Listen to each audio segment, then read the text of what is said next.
welcome. My name is Neil Thrussell, and we are coming live across the world from the warm tropical climate of Calgary, Alberta, Canada, with its balmy minus 21 degrees. So as I said before, my name is Neil Thrussell, 4 times international bestseller, and I am a life coach, a reverend, an author, and just a passionate lover of life. And I would like to introduce my wonderful, talented, extremely, exceptionally smart, and always keeping me on task, Sarah Wade. Welcome, Sarah. Hello, everybody. Thanks for having me, Neil. It's nice to see you, Nico, and welcome, everybody. It's nice to see you. My name's Sarah Wade. I am an Australian, and I'm an art therapist and coach for people who are slightly woo-woo, who want to create a little bit more artful transformations and directions in their life. And today, we have Nico Davies-Cooke from the Central Coast of New South Wales joining us. Welcome, Nico. Oh, thank you, Sarah. Thank you, Neil. I'm just so thrilled to be with you here today because it's a pleasure to be chatting with Canada and Perth from my little home in New South Wales. And I'm just delighted. I am a confidence coach for women, and I just love helping women just connect to that inner resource that they can bring their inner lioness to life. So looking forward to this conversation today. Thank you, Neil. I love the term, the inner lioness. I love it. That's just whew, I like it. Thank you. We're already on a good roll. So how did you stumble onto this decision to become that you felt compelled, called, or whatever it is to help women find the inner lioness? Oh, well, Neil, this was something actually that I had to go through myself. I had to crawl through so much pain and anguish. Well, no, it wasn't. I didn't have to, but I chose to. I came across it really because when I first moved to Australia, I don't know if you can detect it, Neil, but I'm actually originally English. I know a lot of Aussies pick my accent really quickly. And I moved to Australia when I was 30 and married a farmer.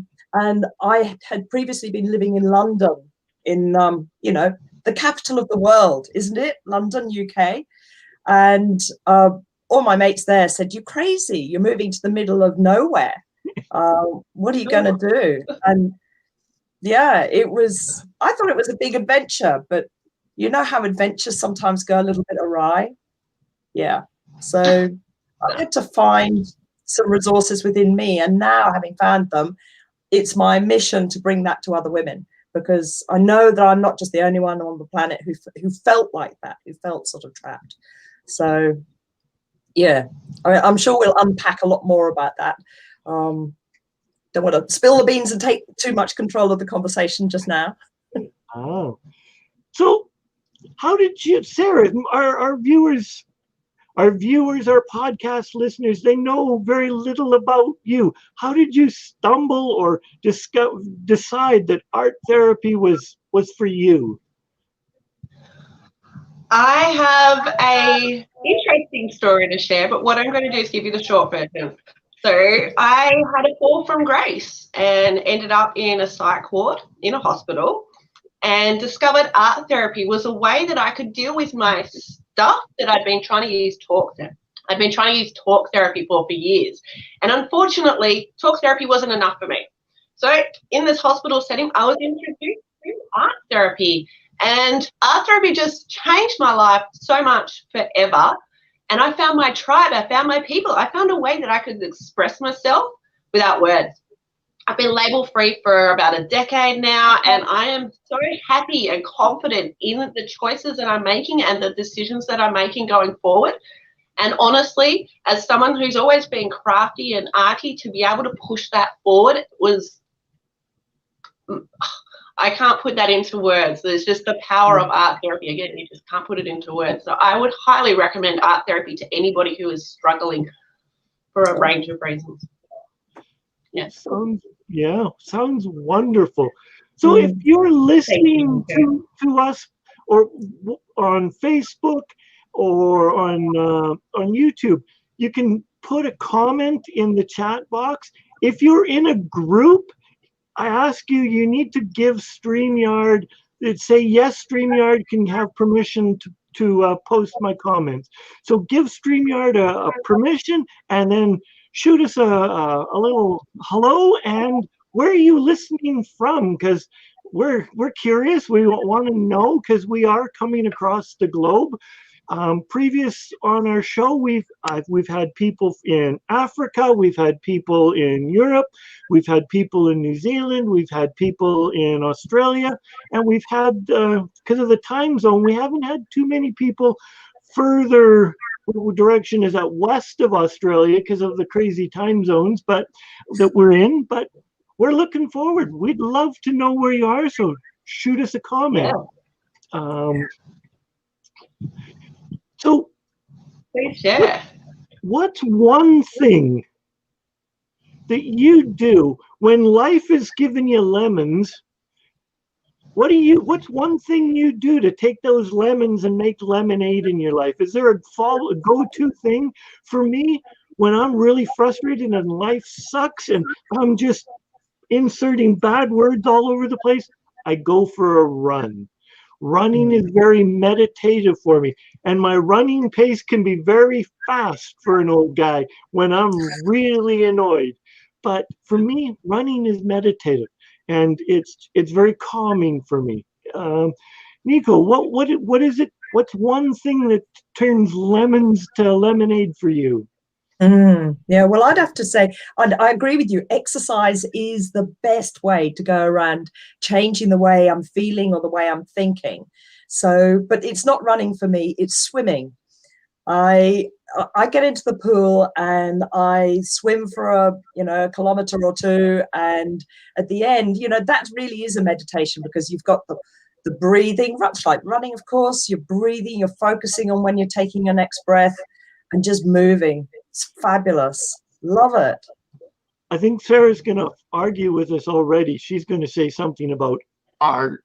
Well, I mean, it's always good to throw paint. But that said, I'm not a runner. I can maybe chase after my 4-year-old as she's escaping somewhere and stop her from harming herself. But I do love swimming like Nico. I absolutely love going to the water. Hydrotherapy for me is been part of my life, and I wouldn't change that for the world. That said, I also like walking in nature.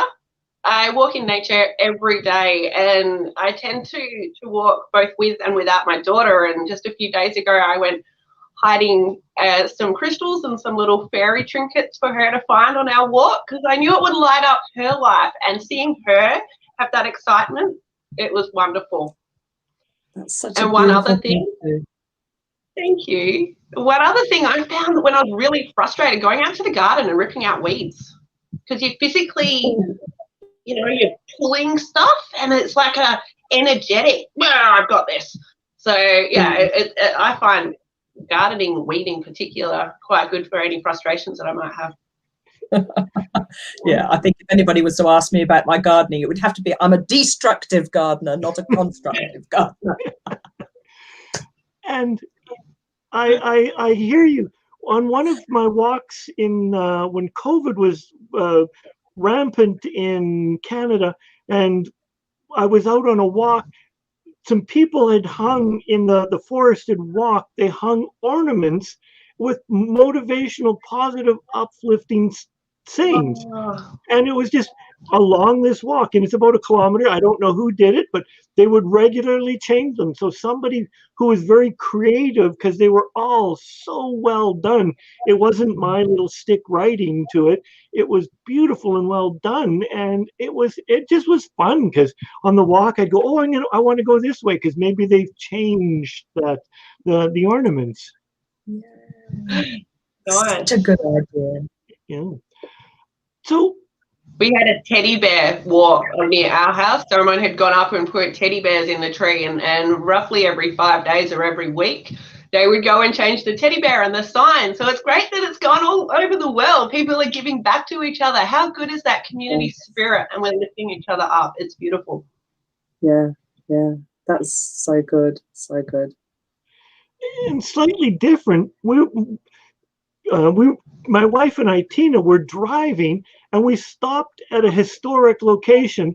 It's called Rogers Pass. But it doesn't matter. And we're in the parking lot, and we found this gnome, and it's a worldwide organization that for Alcoholic Anonymous, they put a person's name on there that's recovering from it, and the gnome is meant to, you just say and add good wishes and good luck to this person, and the person whose name is on there, they don't use their last name, you don't know who it is, and it's just to let the people know about people who are struggling with alcoholism, and to offer your prayers and hopes for them. And it was like, cool. Oh, wow. I love That's all lovely. the little ways that people can help each other. It's just beautiful, so creative. Yeah. So, Nico, what's one thing that you would, to bring the inner lion, like predominantly my clients are women, and that's because they're ahead of the curve on that they need to look after themselves. There's traditionally the men are a little slower on the uptake, unless it's money. If it's money, then they're in there like a dirty shirt. And then you have to change the way you look at it. You get them in there because of money, but then you slightly mislead them and get them to work on themselves. But women are still ahead of the game on self-development, self-growth, or personal growth. What is one of the things to help women with their inner lioness that you provide? And you're so right, Neil, that women are sort of leading the way, as it were, with self-development. The thing that I have found that I struggled with most was the actual sort of self-belief that I was capable of doing something, because I don't know, I think it was part of moving to Australia and moving to a totally different environment where I found myself suddenly feeling that I didn't know enough anymore, and what I knew wasn't relevant. And it was a case for me of actually rebuilding that confidence in me. And I did that in little steps, just sort of creating little patterns for myself that I would, I made a promise that I would go for a walk, or, and then I'd, sort of just celebrate when I did it. And they were things that, to be honest, to a large extent, I had to hide from my husband because he thought it was all crap, right? Excuse me, I don't know whether or not your viewers or your audio people are accustomed to language like that, but we've said bad words. Oh, that's good. We dropped the occasional F-bomb because it was appropriate. Well, I'll try and avoid that one. But yeah, just sort of giving myself little celebrations, little wins on how I can really start believing in myself. And that's where I start with my clients, is it's like, actually, it's rather like Sarah just said about, the breadcrumbs or the teddy bear walk or whatever.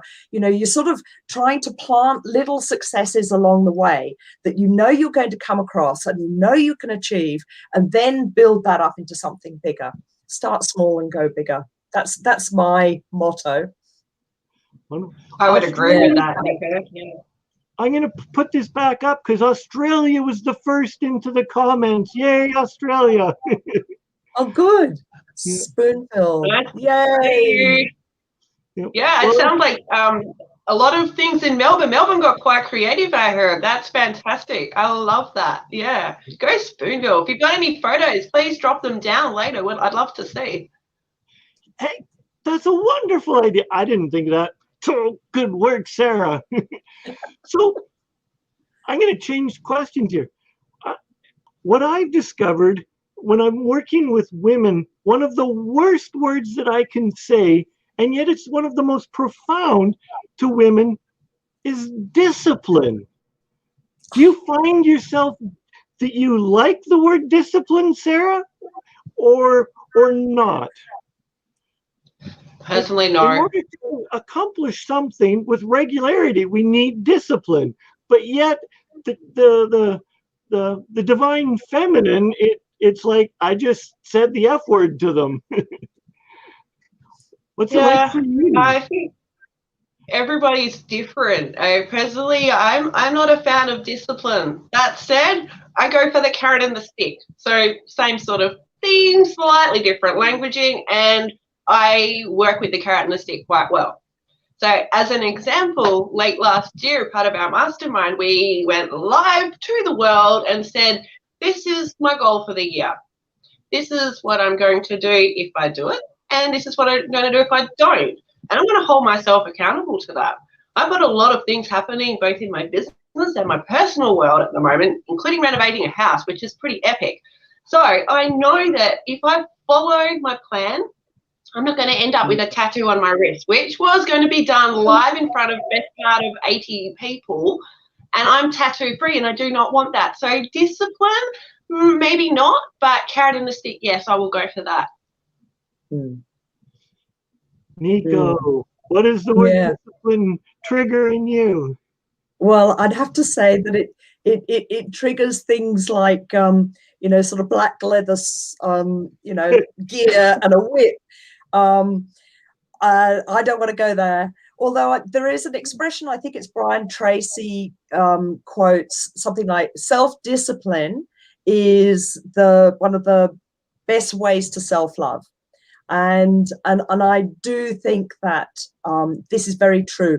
I prefer to call it good habits, though, good practices. Discipline was something that we were threatened with at home as a child, and wait till dad comes home to discipline you. Yeah, so it has sort of that connotation to me. Yeah, and yet I think a lot of people can relate to that. And then I go, this is the thinker in me, and they're going, so whatever you label it, it's still the same thing. You still have to do things regularly and somewhat scheduled in order to get it done. And it's just the wording that we're more comfortable, or the lies, the stories, or whatever we need to tell ourselves to make it work for us. Definitely. Definitely. I think having those healthy emotional habits and boundaries as we go ahead and make those changes in our lives that we want to, like, don't wait for like the big step. There's so many different things in between that we should be celebrating along the way. I'm not going to wait until I finish the renovations on my house to celebrate. No. Yeah. I'm going to celebrate everything I've done along the way. Yeah. Because I'm worth it. And anyone who's watching who's not doing this, please adopt it as your own. It's a really good tip that Nico shared. Yeah. Because oh, sorry, Neil, you were going to say something? No, go ahead. Oh, thank you. One of the things that, actually, it's just gone straight from my head. How embarrassing is that? It wasn't important, probably. One of the things I've discovered is celebration is loosely tied to self-worth.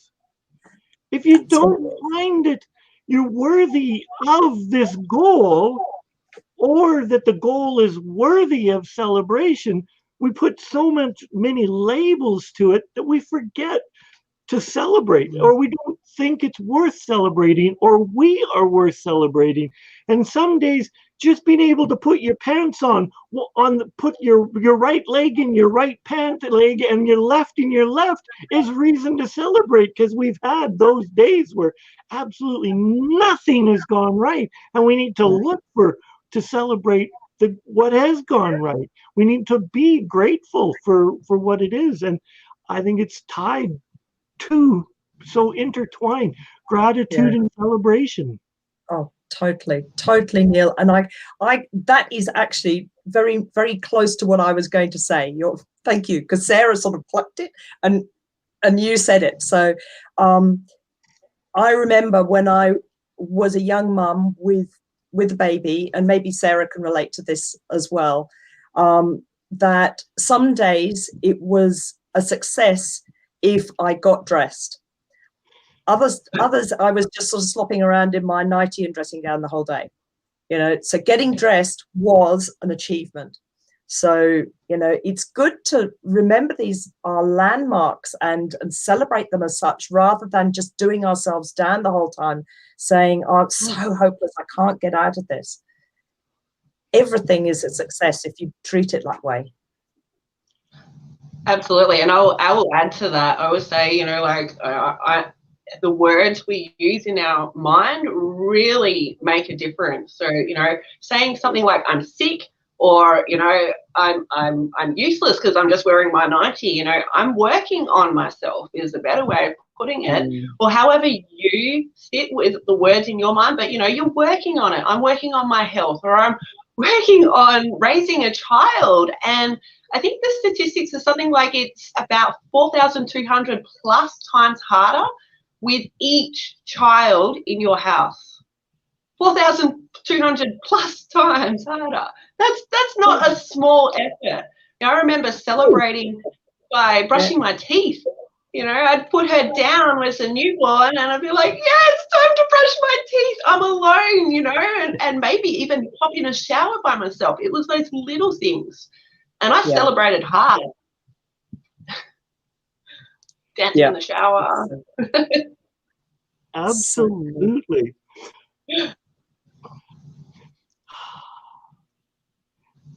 I'm trying not to monopolize the conversation because it is the Neil and Sarah show, and this is our inaugural show.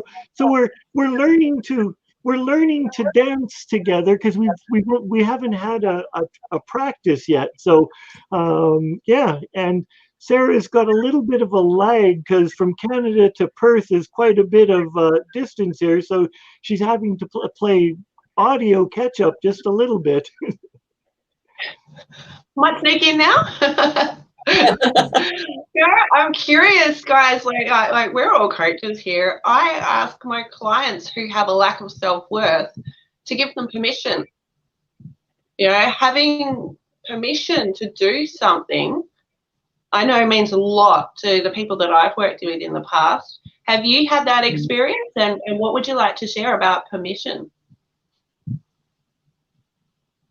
Who are you asking? Me? Either of you, yeah. Okay. Definitely. I mean, I've certainly had that personally. You know, sort of, and it comes down to that self-worth of who am I to ask, really, and actually just bringing that into awareness with my clients has really sort of started to unfurl for them the possibilities. You know, sort of there's so much potential in all of us, but if we're not prepared to sort of just take a peek under the cover a little bit, to see what we find under there, you know, you'll never know. So you've got to sort of say, yes, I'm worthy of asking this question. What can I do? What can I achieve? So important. Yeah.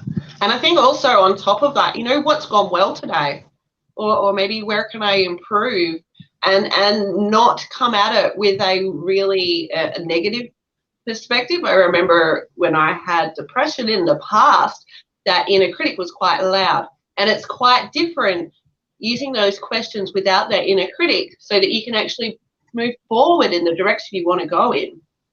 Yeah. Have you had that experience now? I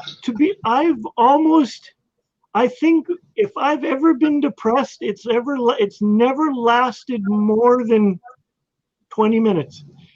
I've been truly blessed with a twisted sense of, okay, how do I move beyond this?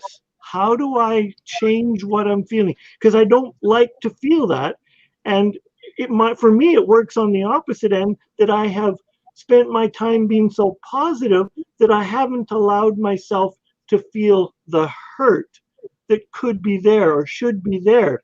I'm trying to be so positive all the time that when somebody has said something really hurtful and spiteful, I've laughed it off and moved beyond it just to be that positive person. And then it's caused me later on to go, oh, that really hurt.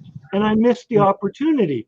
So for me to be, I moved too quickly, very easily and quickly to the happy-go-lucky guy. So for me, my growth has come for recognizing, to feel the ouch, to feel when the hit is there, and then let it sit there and feel it, and then be able to move on. And moving on, it looks like, is okay. How is this how I want to be? How do I want to show up in the world? How can I still feel what I feel and not be wrong and move forward? Yeah, I think it's really important to have that whole range of emotions, like every color in the rainbow. We've got black and white in there as well. Why not allow ourselves to have those feelings? Like you said, a lot of people are the positive people don't allow themselves to have that negativity. So when I've worked with people in the past like that, a lot of deep-set anger has come up. And it's been an interesting journey for them. This beautiful transformation has occurred as they got in touch with that anger and recognized it's okay to feel that anger. But you're right, sticking in that for too long, that's actually a really interesting thing. So some people who, like yourself, maybe I would invite you to feel that anger more. Whereas someone who's feeling that anger more, I would say, okay, maybe give yourself 27 seconds. Really feel that emotion. Really feel it. Get as bad as you can. And then change your state, because that is really important. And if you need to talk to someone or go to an art therapist or coach, mentor, friend, anybody, get it out. Get it out. Yeah. Go waiting. Absolutely. It took me many years to recognize that I was living in a very Pollyanna world and not feeling the depth of the negative emotions, because I was so quick to move to the positive, because it is an adrenaline rush to be in that place.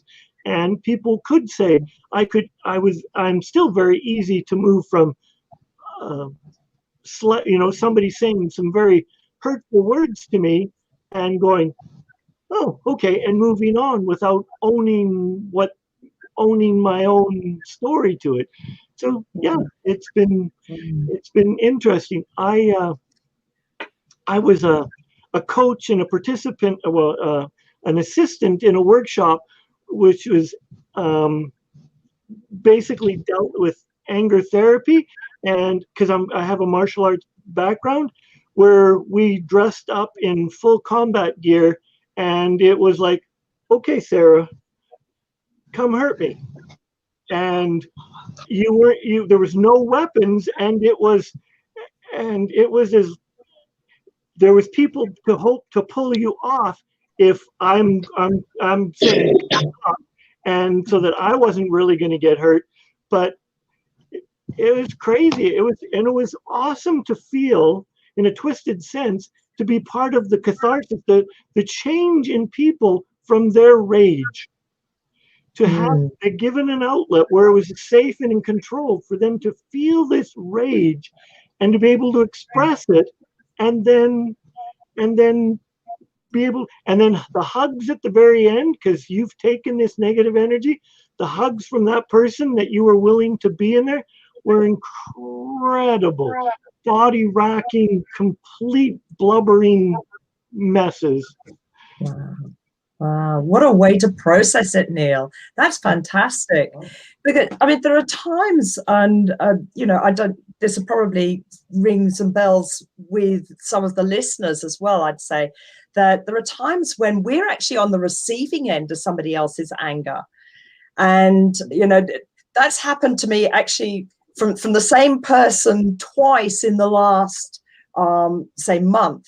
And it's not somebody that I regularly interact with. And each time they've gone at me like, bloody hell, I've thought, where's this coming from? And, you know, I, being a coach, I'm able to sort of appreciate that it's not actually me, that it's something in them, that they've got sort of something that they're struggling with, and they can't express it in any other way than with anger at me over something I might have said or done or whatever it might was. But it just triggered this alert. And I know that in the past, I used to be really scared, really scared of that sort of anger, because I had that in my marriage. And it used to be, and I just shut down. I'd shut down. But now I have done enough work on myself that I can actually stand there and just say, you know, so what else do you want to say? You know, what is it? What, you know, let's get to the bottom of this. Why is it that you're feeling like this? What else would you like to say? And know that with compassion for them, that it's not all about me. It's just the way they're feeling at that particular moment. Does that make sense? I hope it does. Absolutely. And yeah, because I may be mad at someone, but it's me being mad, spewing all over them. And yeah, and it's my baggage, not theirs. Yeah.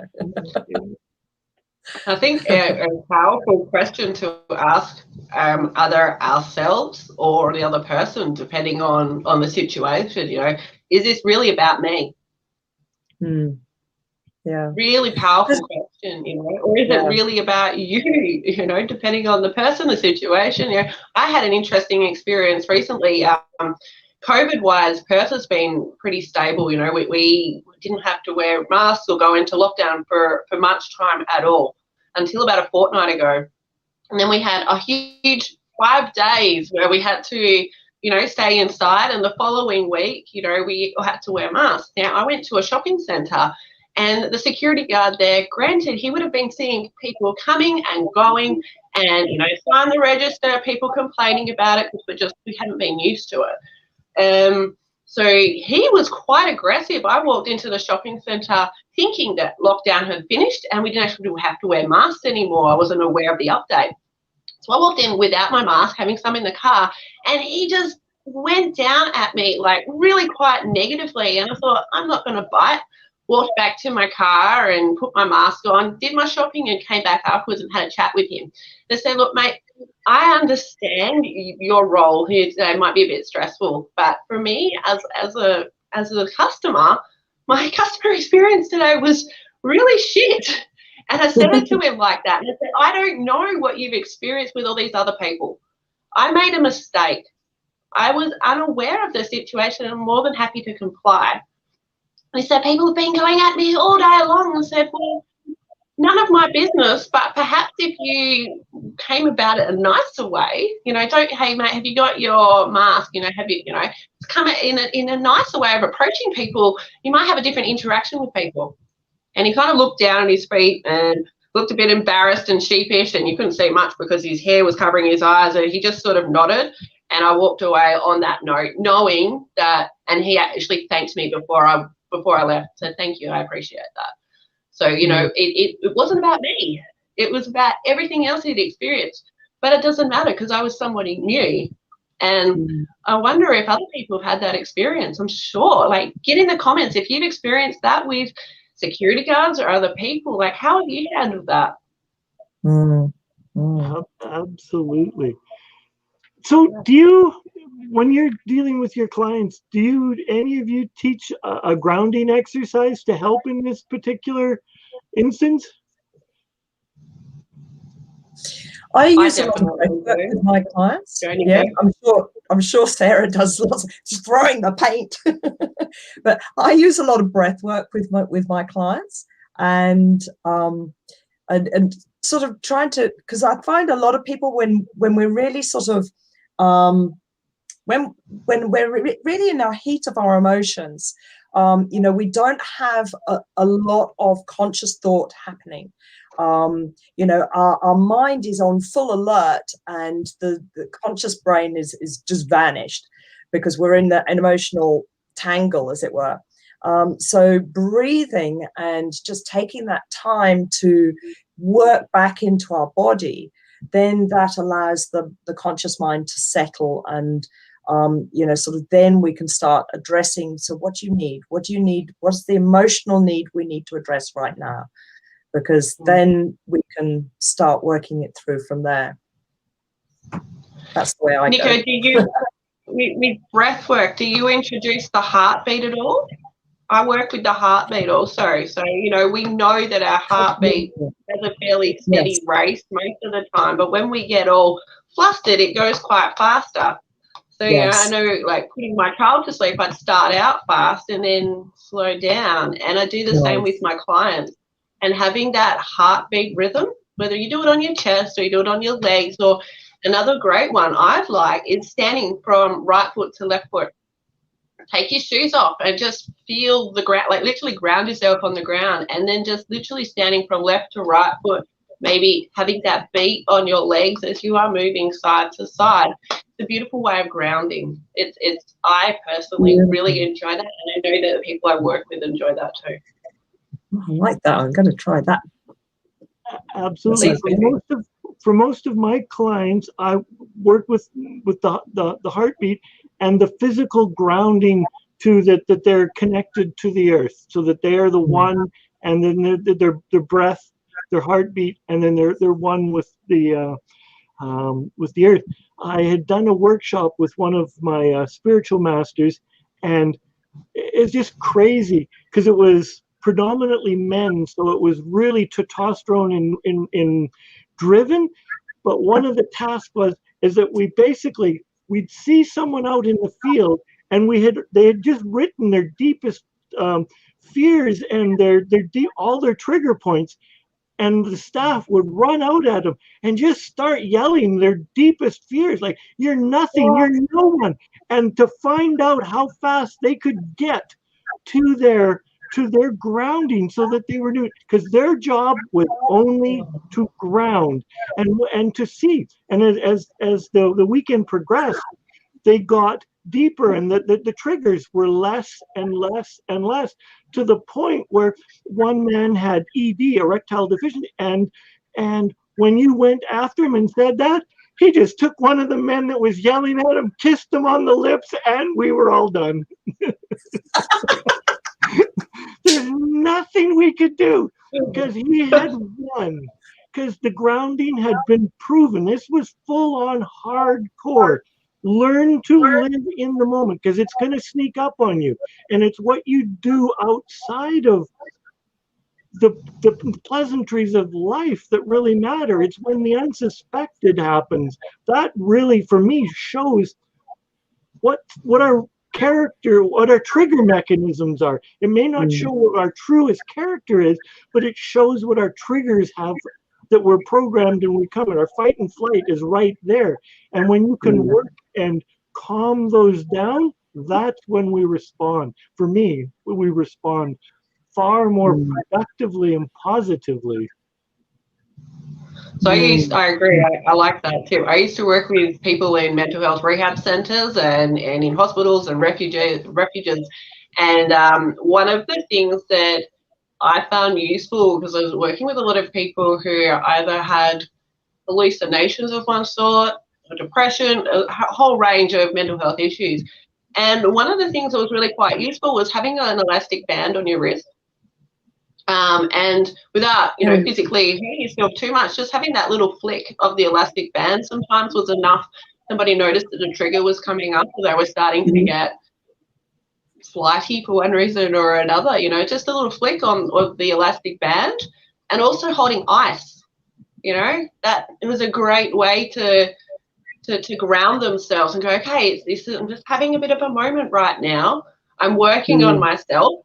I'm holding something that is going to cause me a little bit of discomfort, so that I can go back into my comfort mode.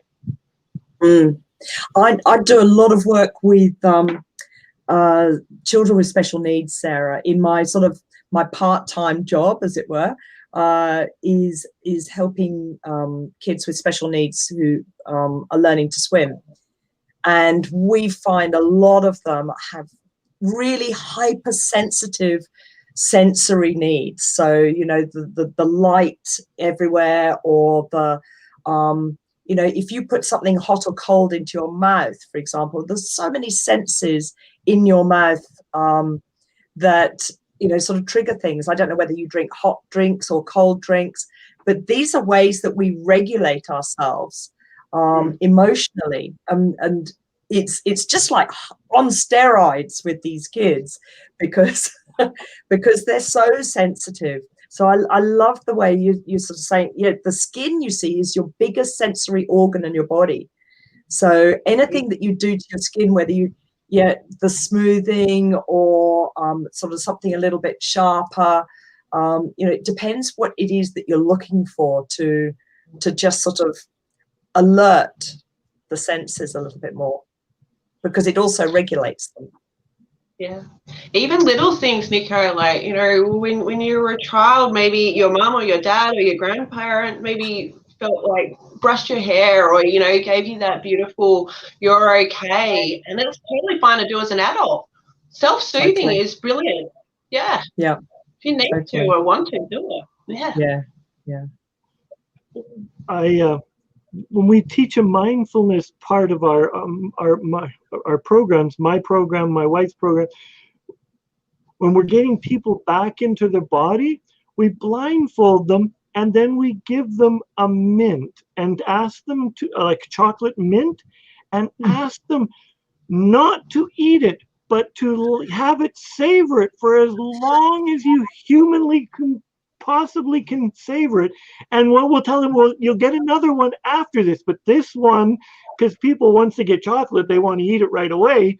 And we say, this is the purpose, and to feel the sensations and explore what the chocolate is doing in your mouth. Because we've blindfolded them, and we're playing very soft music so that they only can focus on this one sense. And Love that. And to our viewers and our listeners, highly recommend, if you don't have a blindfold, just go into a dark room.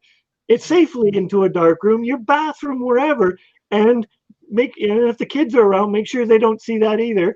And then have the chocolate and take 1, 2, 3 minutes just to savor it. And it can be a hard candy, it can be a chocolate mint, whatever you really like, to feel and explore that sensory sensation. My mom used to help people in prisons, and she's been a meditation teacher and Tai Chi teacher since the 80s.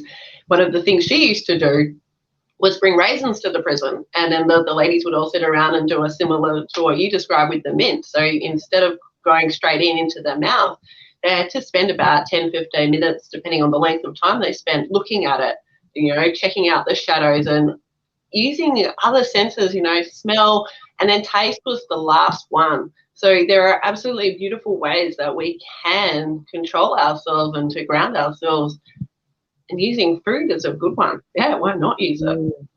Because it really brings it right into us, doesn't it? Because let's face it, your gustatory system is the intrinsic part of our body, isn't it? I mean, along with our heart and lungs and stuff, but our guts, insane. Absolutely. I have to remember to drink water, but after a long run, I know water is just like, oh, it just feels so good.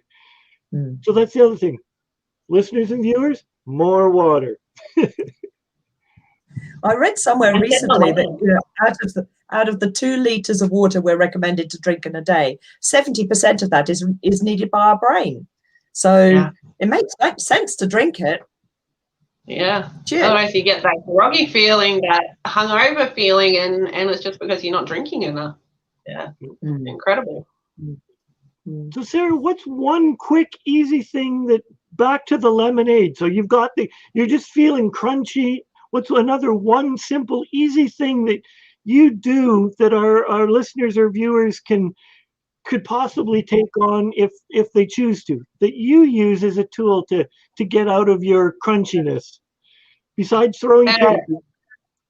One of the really cool things that I discovered years ago was something that Carl Jung was talking about with mandalas. You guys know what a mandala is? Yeah, circles, squares, shapes, that sort of thing. Excuse me. Pardon me. I'm getting over a chest infection.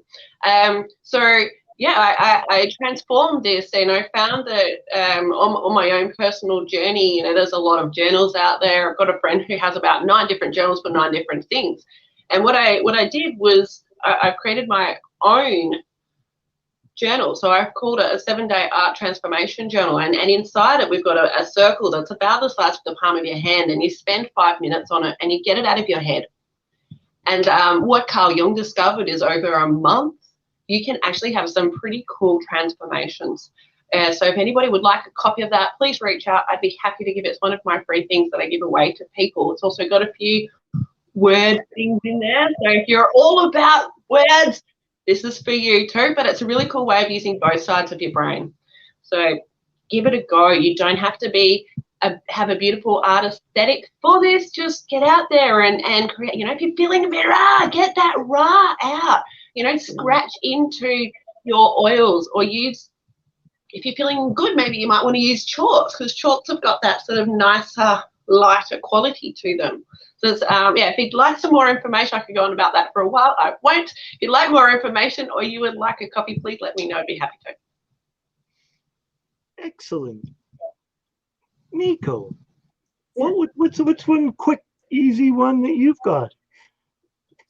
Well, I actually have a little bit of an offer for your viewers. I do a confidence challenge, like, you know, so join me for a week and we're going to knock off the thing that you've been holding back on for a little while. You know, that one little task that if you got rid of it would actually just change your life so much and get you on the ball on the roll to go forwards.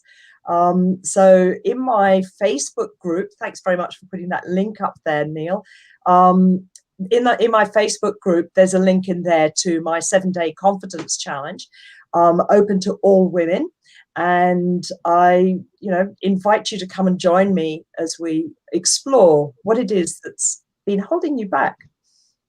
Procrastinator's delight. I love that. Wonderful. Sounds good.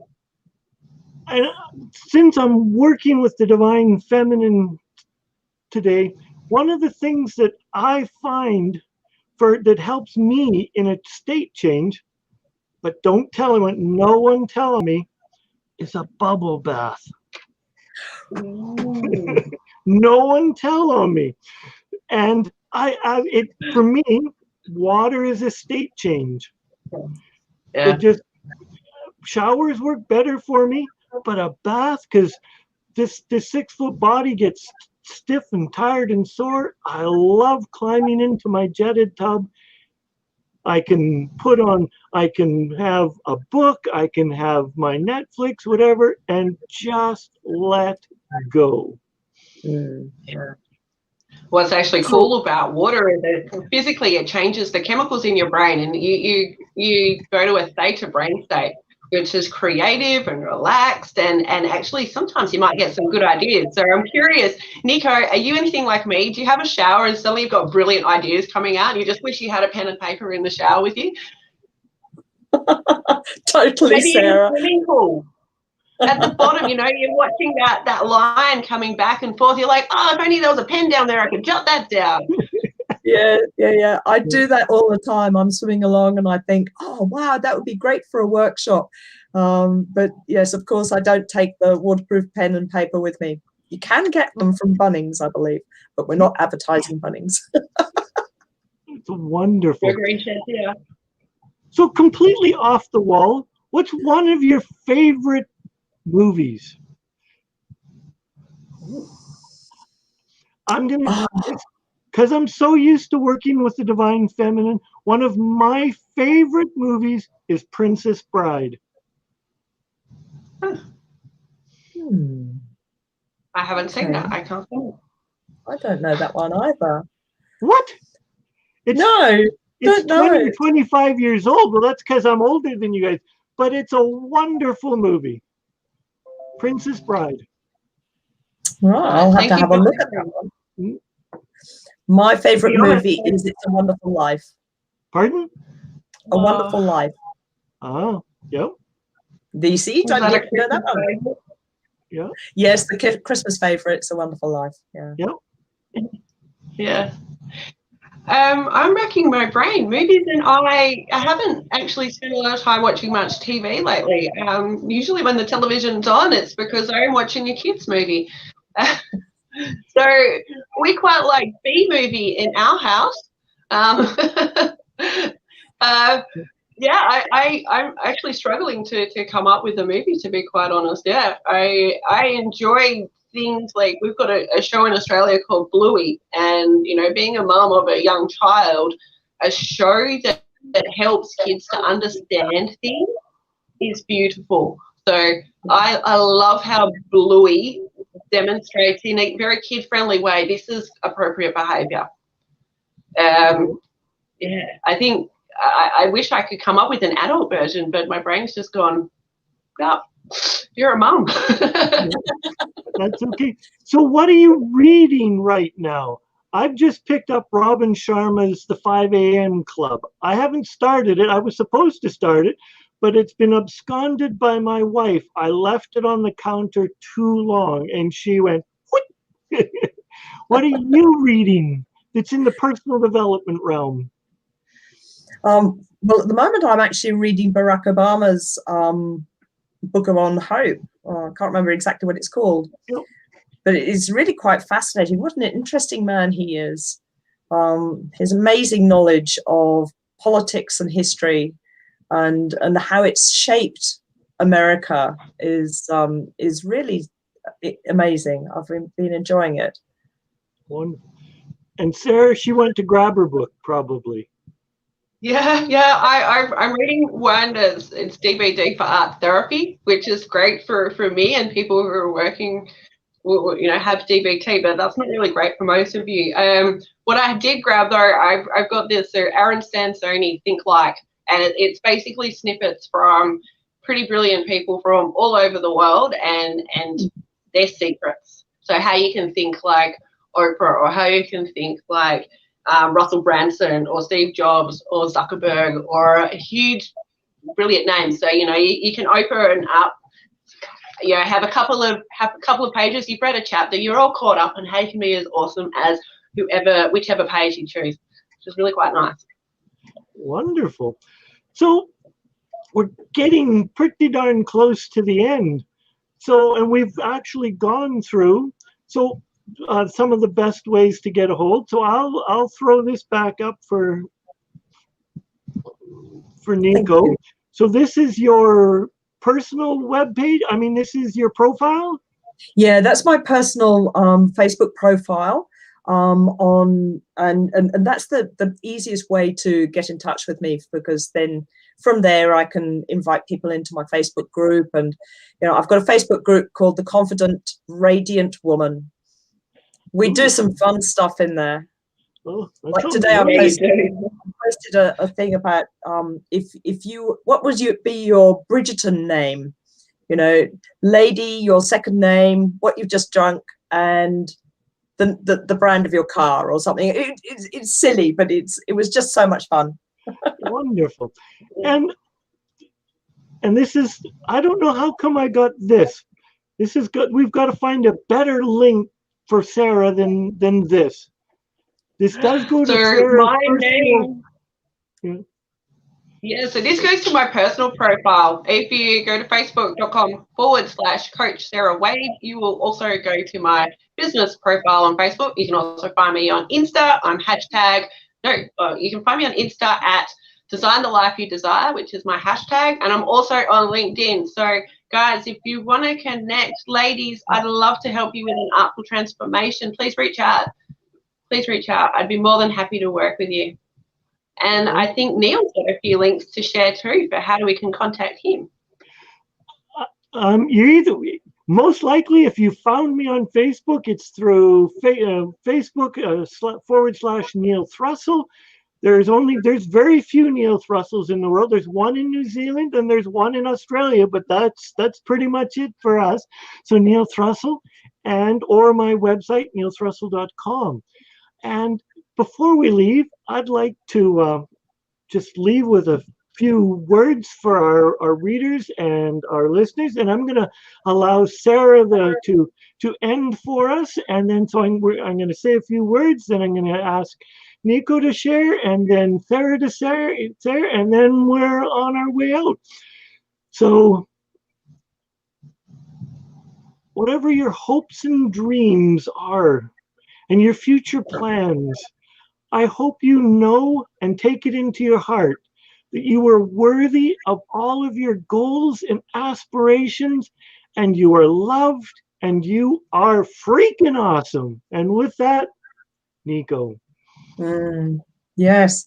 So to all the women out there that are listening, I'd love you to know that your past doesn't equal your future. You can change it whenever you like, whenever you're ready to step in and claim your space in the world and speak confidently. That's my wish for you. Sarah. Lovely. I love that, Nico. And I would agree to that. I would attest to that for sure. And I will add to that too. You know, we have so many choices, and by not doing something, that's actually a choice too. So reach out, find somebody. If you want to change your life, sure, do the books, do what you can. Get out there, have some fun, which is a really cool acronym. I'm going to swear, so just watch this. Watch this, yeah. Fun, fuck up now. Seriously, fuck up now. Enjoy your time because you have beautiful lessons that you can learn.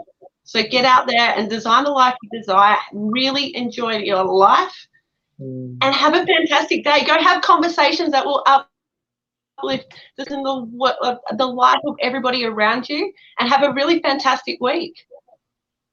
Thank you. And with that, much love. Adios. Arrivederci.